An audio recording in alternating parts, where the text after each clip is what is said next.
Welcome to Elected. I'm your host, Luke Radel. I'm here at the SRC Arena to see the 46th, and as some Republicans would say, allegedly, President of the United States, Joe Biden.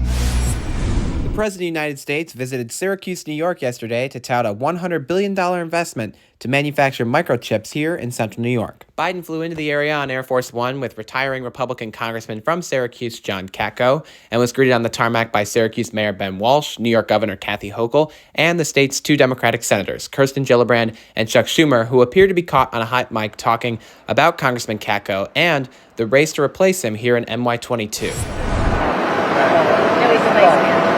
He is. That seat, we're in danger of that seat.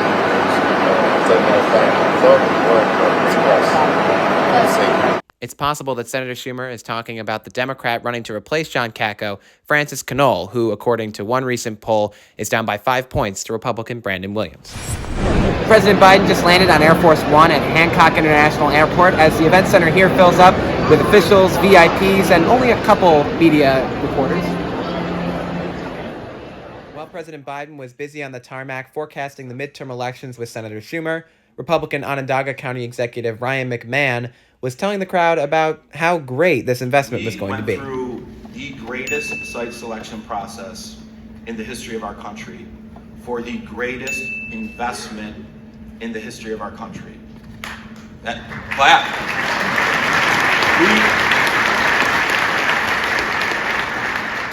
CEO of the greatest memory technology company in the world put together the greatest team, and he told us he would, and he was right. And we put together the greatest bipartisan site attraction team to win this project. At the initial announcement press conference earlier this month, representatives from Micron stressed the importance of the federal CHIPS and Science Act legislation crafted by Senator Chuck Schumer that allowed this plan to come to the United States and specifically to central New York. Outgoing Congressman John Katko was one of the few Republican votes in favor of the bill, something that President Biden credited him for. Congressman John Katko, where's John? Johnny? Stand up.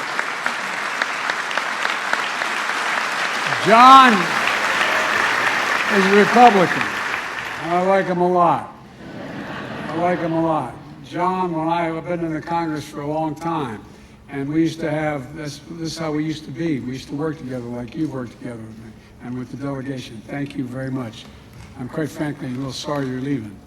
And thanks for what you've done. And thanks for the passport into your district. I appreciate it. And thanks for reaching across the aisle to support the CHIPS and Science Act, which this guy wrote right here. We'll talk about that in a minute. Unlike the congressman he's hoping to succeed, Republican candidate Brandon Williams was sharply critical of the CHIPS Act when it was passed back in August. Writing a letter to the Auburn Citizen, he called the bill corporate welfare and said that it was sure to make inflation worse. But then when the Micron news came earlier this month, Williams came out and celebrated the announcement, saying that he would have voted to pass the bill that he was so critical of just a few months ago. Despite his eventual reversal on the CHIPS Act, Williams' harsh criticism of the bill when it first came out might be one of the reasons why Congressman Katko has decided not to endorse either candidate in the upcoming election. But another Republican official who is yet to endorse a candidate is the great Onondaga County Executive Ryan McMahon. I saw him at the event and asked him why. You had the Republican candidate Brandon Williams referred to the CHIPS Act as corporate welfare in a letter. Is that going to dissuade you from voting for him in November, or?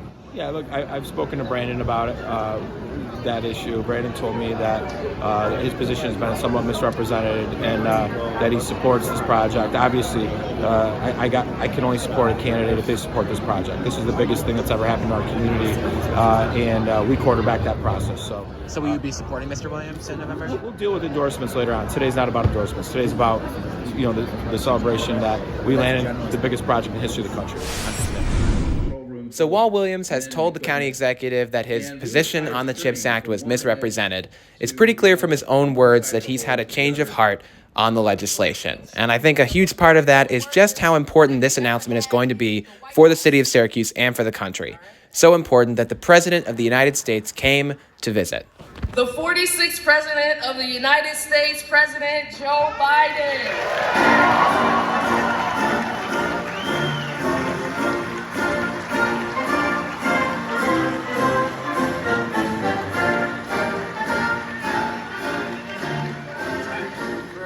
Hello, Syracuse. Have a seat, take it. If you don't, I'd probably leave. Lucky for me, I didn't leave. I stuck around and got a chance to speak with the President of the United States on the rope line after the event about an issue of personal importance to me over the course of the past year. Take a look.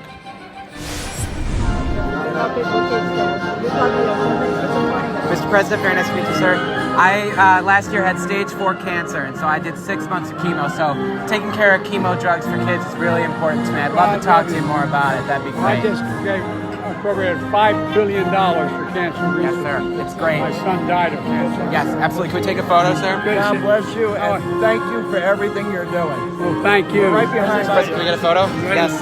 Thank you very much. Awesome. Thank you for everything you do, sir. Thank you, man. If I had your hair, I could have been president earlier. I got all mine back. Mr. President. Okay. I'm doing great. Thank you very much. I'd love to talk to you more about helping kids with chemo get the money that they need, because there's a lot of kids out there who don't get the drugs because they can't afford them. I know that. That's why I'm doing what I'm doing. Thank you very much. Mr. President. Well, there you have it, folks, from the presidential visit at the SRC Arena. This is Luke Radel, and you're watching Elected News.